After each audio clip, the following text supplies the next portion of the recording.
This is the Sri Lanka Broadcasting Corporation.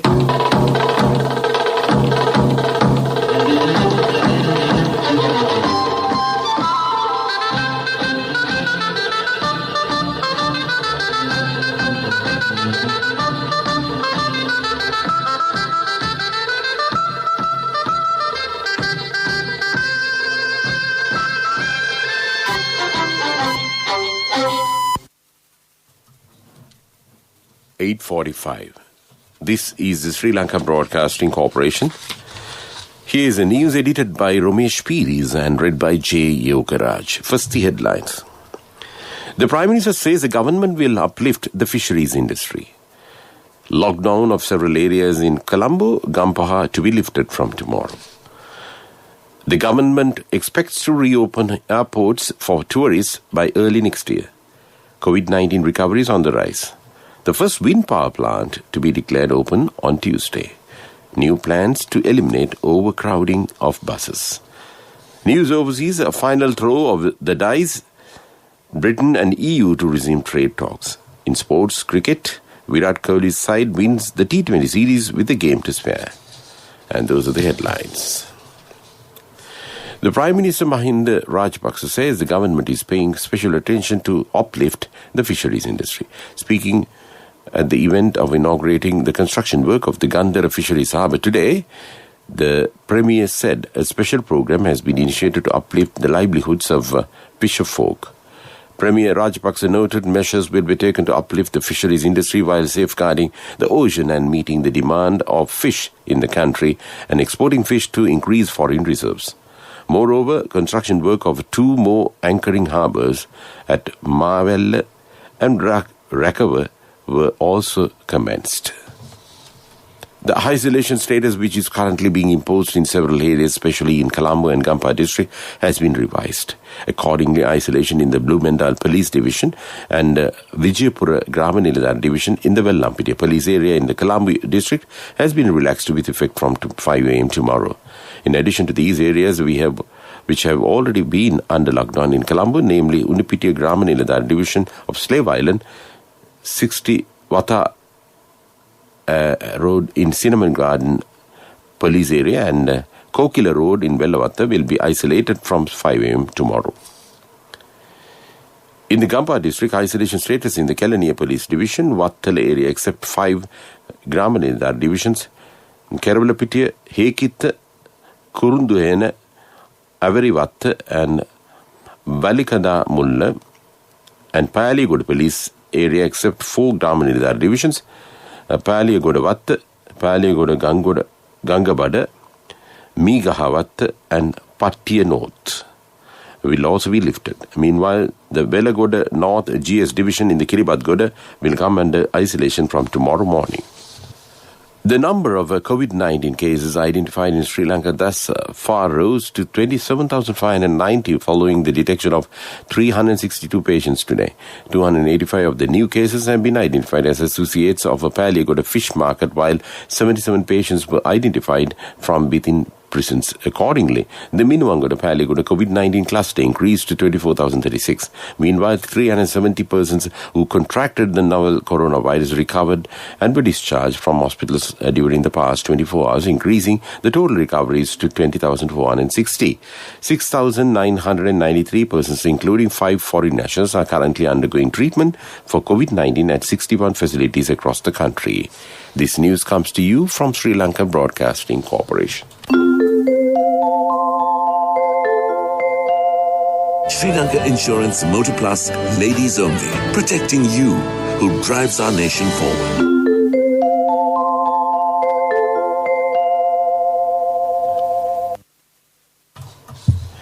The Ministry of Power says Tambavani power plant, the first wind power plant to be built in the country, will be declared open on Tuesday, the 8th of December. Speaking at a media briefing today, Minister Dalasala Perama said the project will add vigor to the country's energy sector and be a turning point in renewable energy.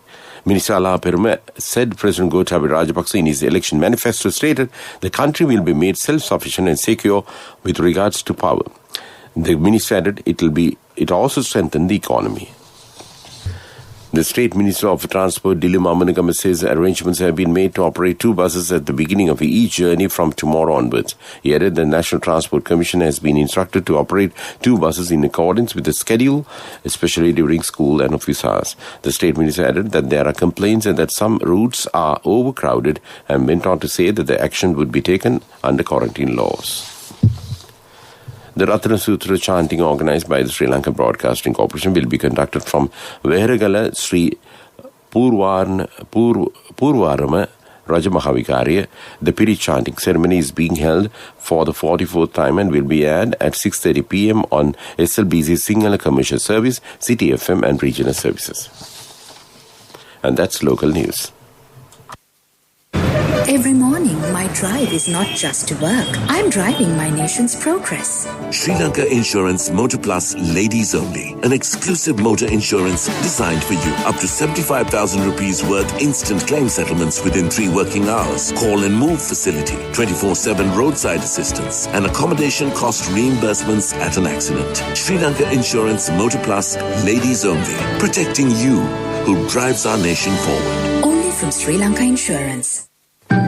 A mother knows the pain of each member of the family. Siddhalepa, the trusted relief for aches and pains. An effective therapy for relief from cold, sneezing, flu, headaches, swelling due to toothaches, rheumatic, discomforts, and muscular aches and pains. Siddhalepa, the Veda Mahatmya in every home. The main news story is brought to you by Siddhalepa Veda Mahatmya. The Minister of Tourism, Prasanna Ranatanaga, says the government expects to reopen the airports for tourists by early next year. The Minister mentioned this during the debate on expenditure heads of the Ministry of Ports and Shipping, Ministry of Tourism and the State Ministry of Civil Aviation Export Zones at the Parliament. Minister Ranatanaga said that the health authorities have been requested to recommend a date to reopen the airports by January 1st, 2021. And that's top news. The main news story was brought to you by Siddhalepa Veda Mahatmya. Brush your teeth twice a day for healthy teeth and gums. Supiriviki and Kakulu, your trusted brands in oral care for many years. Supiriviki Ayurvedic toothpaste for adults. Kakulu Ayurvedic toothpaste for kids. 9 Ayurvedic ingredients of Supiriviki will protect your teeth and strengthen your gums. Supiriviki and Kakulu, products from Siddhalepa. In Washlight, the departure public concourse of the Bandaranaike International Airport in Katunaika has been reopened for visitors from 9 a.m. today. However, the airport officials noted that only one visitor will be permitted to accompany a passenger. The visitors are urged to adhere to the COVID-19 health guidelines introduced by the authorities. In the meantime, the passengers who did not use their duty-free baggage allowance due to the mandatory quarantine procedure are allowed to purchase duty-free items from the shopping complex at the arrival terminal. These passengers are granted a 1-month period from the date of the completion of the mandatory quarantine to make their purchases. And that's Watchlight. And moving on to world news. Headlines. A final throw of the dice, Britain and EU to resume trade talks. Venezuela votes for parliament as opposition denounces fraud. Most of California to be under stay-at-home orders as COVID-19 surges. And those are the headlines. The British Prime Minister Boris Johnson and European Commission President Ursula von der Leyen spoke yesterday and instructed their teams to resume talks after they were paused on Friday. In a joint statement after their call, Johnson and von der Leyen said that no agreement was feasible if disagreements on the 3 thorny issues of governance, fisheries and competition rules known as the level playing field were not resolved. A British source close to the negotiations said that this is the final throw of the dice whether a new trade deal could be struck. Venezuelans today choose a new Congress in an election that the opposition is boycotting, and most Western nations call a fraud by the President Nicolas Maduro to retake the last state institution not in the hands of the ruling Socialist Party. The vote is almost certain to return Congress to Maduro's allies, despite his government struggling with an economy in ruins, aggressive U.S. sanctions that stifle the OPEC nation's oil exports, and the migration of some 5 million citizens.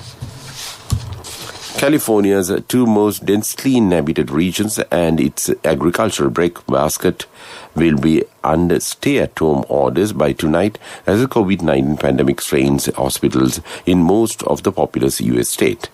Designated to kick in when intensive care units in any of 5 regions have little remaining capacity, the order affecting the Southern California and San Joaquin Valley will close bars, hair salons and barber shops and allows restaurants to remain open only for the takeout and delivery service.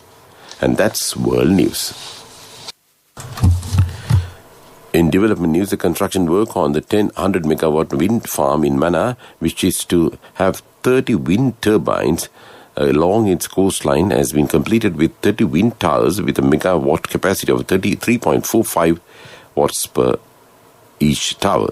This will generate 400 gigawatt hours annually at a rate of 8 rupees per kilowatt hour.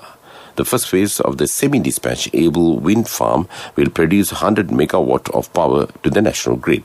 And that's development news. All-rounder Hardik Pandya hit an unbeaten 22-42 as India beat Australia by 6 wickets to win the T20 series with a game to spare. India needed 14 of the final over, and Pandya hit debutant Daniel Sams for 2 sixes to win with 2 balls to spare. Earlier, Australia posted 194 for 5 with the standing captain Matthew Wade scoring 58 and Steve Smith 46. Virat Kohli made 40 and opener Shikhar Dhawan 52 in the chase to extend India's winning T20 run to 10 matches. The final game of the 3-match series takes place in Sydney on Tuesday before 4 Test series starts on 17th December in Adelaide. And that's sports news. In business news, the Colombo Dockyard PLC, the leader of shipbuilding industry in Sri Lanka and one of the most competitive shipyards in South Asia, secured a contract to build a cable-laying and repair vessel to Orange Marine, France. Orange Marine is a French company specializing in the field of submarine telecommunications, from the initial design, engineering, to installation of the intercontinental and regional links and maintenance of existing cables. And that's business news. Economic news, courtesy of... Congratulations on your promotion. It will be our treat, huh? How about today? Oh no, I was just joking. It's fine. I have my LOLC credit card with me. Let's go out today. Introducing LOLC Finance Credit Cards. Fuel the goodness in you. The Tourism and Health Joint Committee appointed to reach a decision on the reopening airports and the manner in which tourists will be allowed to enter Sri Lanka has commenced discussions. During the discussion, attention was directed towards allowing entry of tourists to Sri Lanka once again from the beginning of next year. Attention was also drawn towards updating health guidelines issued by health and tourism sector officials this year during the first COVID-19 wave in the country. And that's the economic news. Hello, Puta. Did you land already? No, Amma. We're in transit and our flight got delayed. Oh, really? How is Shani? Poor thing with her pregnancy. She might be feeling very uncomfortable. The airport must be heavily crowded because it's a season. Amma, calm down. Everything is sorted. Why, I have my LOLC World Card with me. We are at the VIP lounge. There's nothing to worry. Those who spread goodness radiate happiness to everyone around them. Introducing LOLC Finance Credit Cards. Fuel the goodness in you. In weather report, the weather report says the Met Department says showers or thundershowers will occur in the Uva, Central and Sabrangamo provinces and in Gaul and Mathura districts in the evening. The general public is kindly requested to take adequate precautions to minimize damages caused by temporary localized strong winds and lightning during thundershowers. And with that, we conclude this news broadcast, and let's look at the main points before we wind up this news broadcast. The Prime Minister says that the government will uplift the fisheries industry. Lockdown of several areas in Colombo, Gampa to be lifted from tomorrow. The government expects to reopen airports for tourists by early next year. COVID-19 recovery is on the rise. The first wind power plant to be declared open on Tuesday. New plans to eliminate overcrowding of buses. And with that, we conclude this night news bulletin of Sri Lanka Broadcasting Corporation.